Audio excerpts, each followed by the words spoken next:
Did you know that one of the most revolutionary chemists in history, a man whose discoveries are used in every chemistry lab on Earth today, never won a single Nobel Prize despite having 3 separate discoveries worthy of the award?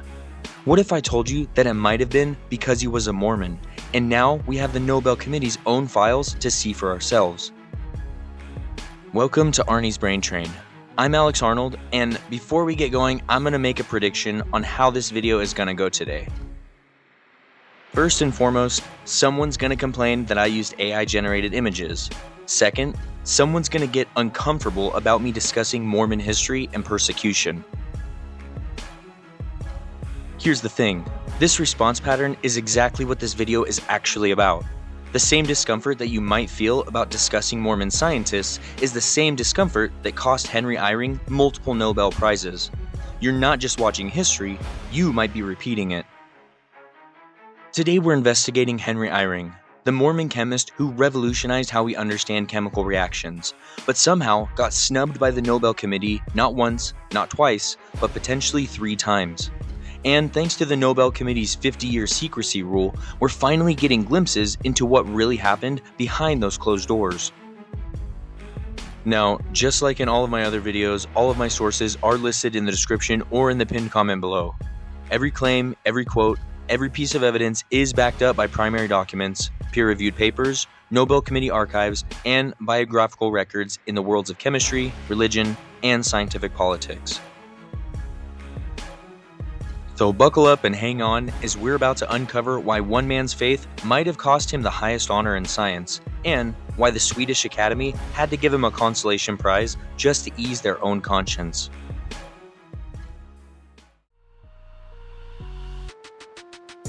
To understand Henry Eyring's story, we need to talk about how much America disliked Mormons in the 19th and early 20th centuries.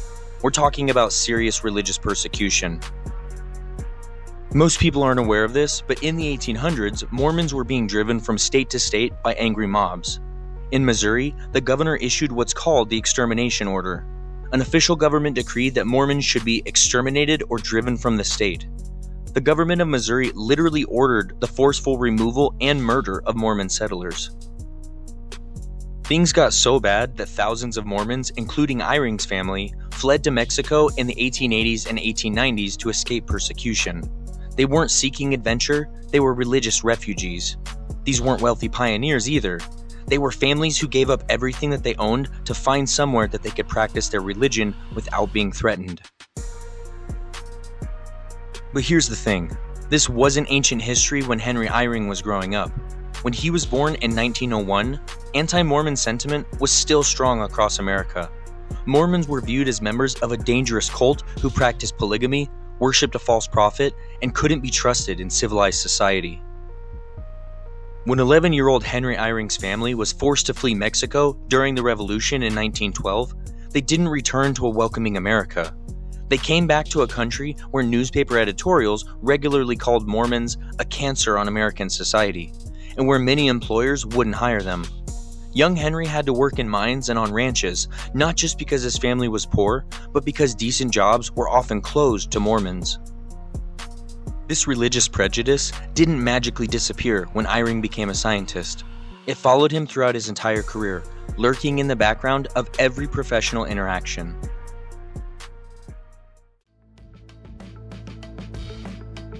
Despite growing up in this hostile environment, Henry Eyring was brilliant at mathematics and science. He worked his way through the University of Arizona, one of the few schools that would fully accept Mormon students at the time, then earned his PhD in chemistry from UC Berkeley in 1927. But here's what's interesting about Eyring. Instead of hiding his religious background to fit in with the academic elite, he became more vocal about his faith as his scientific reputation grew. By the 1930s, he was making groundbreaking discoveries that would change chemistry forever, and he was simultaneously serving in high-level Mormon church positions. Eyring did not practice his religion privately. He was a prominent church leader who gave public talks reconciling science and faith. He wrote books about Mormon doctrine. He served as an unofficial counselor and a friend to the church president. He was impossible to ignore as a religious scientist at a time when the scientific establishment viewed religion and science as incompatible. In fact, he said, "I have never seen a conflict between religion and science," which challenged his secular colleagues who believed religious faith disqualified you from serious scientific work.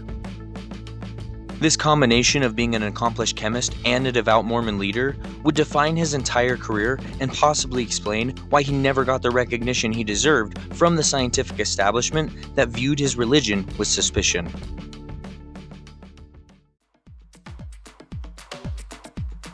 In 1935, Henry Eyring published what would become known as the Eyring equation, or absolute rate theory. Now, I know chemistry or physics might not be your thing, but stay with me because this discovery has changed everything. Before Eyring, scientists had no real way to predict how fast chemical reactions would happen. It was like trying to drive a car without a speedometer. You could see where you started and where you ended up, but the journey itself was a complete mystery. So, think of a chemical reaction like two people trying to get over a mountain to meet each other. The old theories could tell you about the people and about where they'd meet, but they couldn't tell you anything about the mountain itself, how high it was, what the path looked like, or how long it would take to climb. Eyring's genius was realizing that there's this moment, this split second, right at the top of the mountain where the old molecules are dying and new molecules are being born. He called this the transition state, and he figured out the math to describe exactly what happens here. This was so much more than just theoretical chemistry. This was practical science. Suddenly, chemists could predict reaction rates, design better catalysts, and understand why some reactions happen in milliseconds while others take years. Every pharmaceutical drug you've ever taken, every plastic in your house, every chemical process in your body, they all rely on principles that Eyring discovered. The Eyring equation is literally taught in every chemistry program in the world. It's foundational science that changed everything.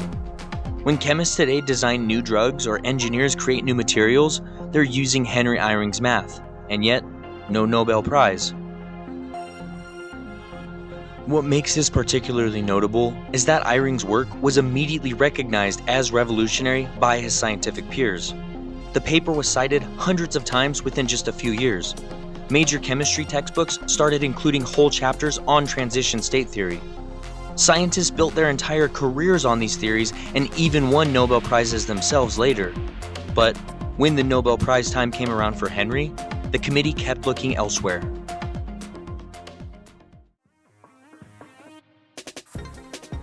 On to our second shun.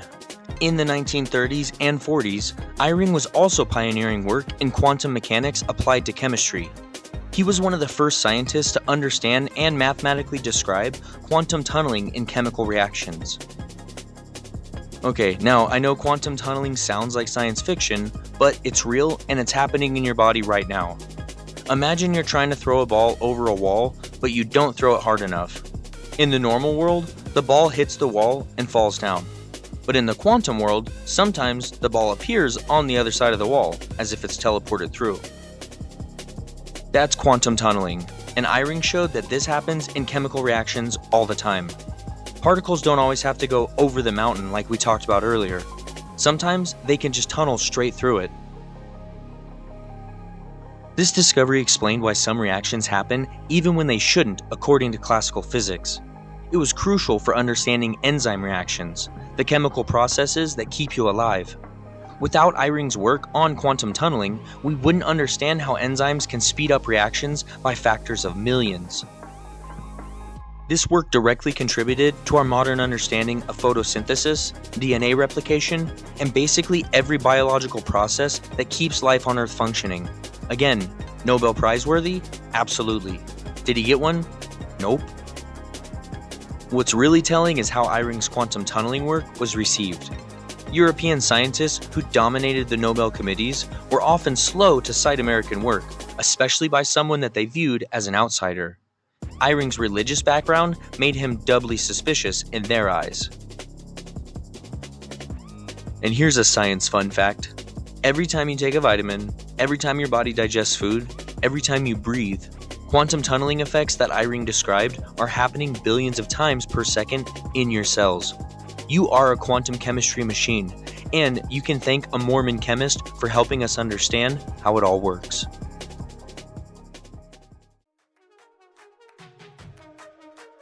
Now, as if two revolutionary discoveries weren't enough, Eyring also laid the foundation for what we now call molecular dynamics, the study of how molecules move and interact over time. Before Eyring's work, chemistry was mostly about static pictures. Scientists could tell you what molecules looked like, but they had no good way to describe how they moved, vibrated, and danced around each other. It was like having photographs of dancers, but no video of the dance itself. Eyring developed the mathematical framework to describe molecular motion in liquids and solids.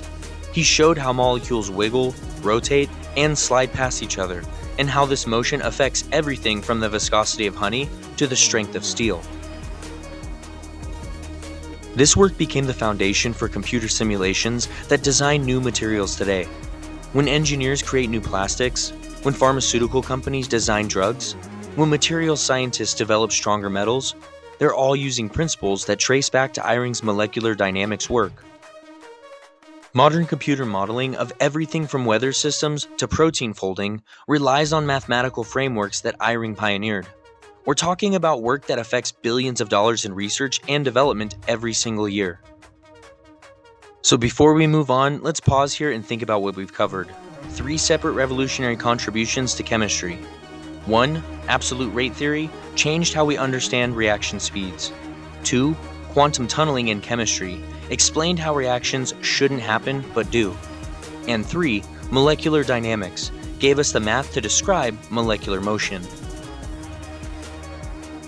Each one of these discoveries has been cited tens of thousands of times. Each one has opened entire new fields of research. Each one was worthy of a Nobel Prize, and yet Henry Eyring never won even one.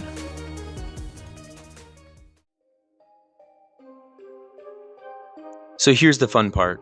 The Nobel Committee keeps all their deliberations secret for 50 years, but now we're getting glimpses into what happened during Eyring's prime years in the 1960s and 70s. According to recently released Nobel archives, Eyring was nominated multiple times for the Chemistry Prize, but the committee notes from these years contain phrases like, "Theoretical work lacks experimental verification," and concerns about American theoretical chemistry being too removed from real chemistry. But wait, plenty of theoretical physicists won Nobel Prizes during the same period. The double standard is glaring when you look at the actual records. Even more telling are the informal notes and letters between committee members that have surfaced. While they never explicitly say, "We can't give it to a Mormon," there are repeated references to Eyring being unconventional and concerns about his extra scientific activities, code words that everyone understood. And remember, this was an era when many European academics viewed American Mormons as members of a peculiar cult. Eyring's prominence in the church leadership made him impossible to ignore as just another scientist who happened to be religious. The pattern becomes clear when you look at who did win chemistry Nobel Prizes during Eyring's peak years. Scientists who built directly on Eyring's work won prizes. Scientists who made lesser contributions but fit the right social profile won prizes. But the Mormon pioneer who laid the foundation? Nothing. Eyring spent most of his career at Princeton and the University of Utah, not exactly scientific backwaters. He published prolifically, was cited constantly, and was respected by his peers. The only thing that made him different from other Nobel winners was his vocal religious faith in a religion that was still widely despised. Here's the evidence that proves that the Nobel Committee knew that they had made a mistake. In 1977, the Royal Swedish Academy of Sciences, the same organization that awards Nobel Prizes, gave Henry Eyring the Irenaeus Medal, their highest honor for physical chemistry. Now, this isn't just any award, and this was essentially the Swedish Academy saying, "We know we should have given you a Nobel Prize, but we can't admit that now, so here's our consolation prize instead." The Irenaeus Medal has never been given to an American before, and it was specifically created to honor outstanding contributions to physical chemistry. Now, if you're wondering why any of this matters for you, it shows how bias can shape scientific recognition even at the highest levels. The scientists whose names end up in textbooks aren't always the ones who made the biggest discoveries. Sometimes they're just the ones who fit the right social profile. Understanding this helps you think more critically about scientific authority and how knowledge gets validated. Many of the Nobel Committee's own records now show that the religious and cultural prejudice affected their decisions, which should make us all question what other biases might be influencing scientific recognition today.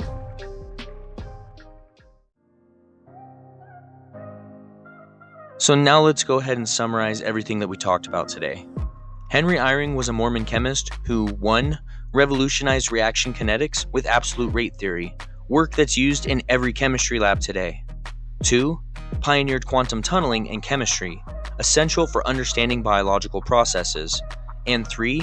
He founded molecular dynamics, the basis for modern material science and drug design. Yet despite these 3 massive contributions to human knowledge, he never won a Nobel Prize.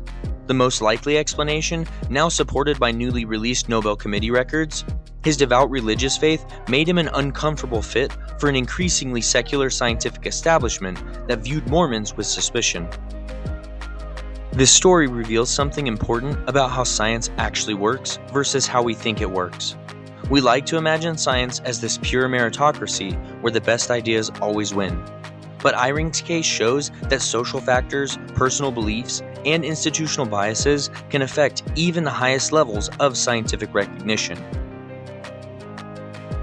The sad irony is that Eyring's work has probably had more practical impact on the world today than many Nobel Prize winners. Every time you use a product that was chemically engineered, every time you take a medicine that was computationally designed, and every time that you benefit from materials science, you're benefiting from Henry Eyring's discoveries. So, was it religious bigotry that kept Henry Eyring from Nobel recognition? The newly released committee records suggest yes. We now have documented evidence of bias against American theoretical chemistry and concerns about Eyring's unconventional background. And to me, the Swedish Academy's decision to give him the Arrhenius Medal, essentially their unofficial apology, proves that they knew that they had made a mistake. But by then, it was too late to undo decades of overlooking one of chemistry's greatest pioneers.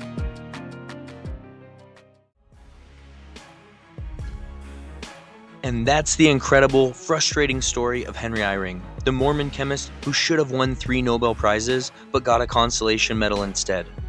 What do you think? Was it religious bias, institutional prejudice, or something else entirely? Drop your theories in the comments below. If you want to see me improve any aspect of my videos or dive deeper into other scientific controversies, subscribe to Arnie's Brain Train and help me grow. Hit that notification bell so you don't miss our weekly adventures through history, science, and humanity's biggest mysteries. As usual, all of my sources are in the description or in the pinned comment below. Remember, we're all about verifiable facts here, so go check them out and do your own research. And if this story made you rethink the worlds of chemistry and scientific politics, share it with someone who loves a good intellectual mystery. And finally, thanks for riding the brain train with me, and remember, the world isn't always this simple, but it's always this interesting. I'll see you guys on the next adventure. Bye.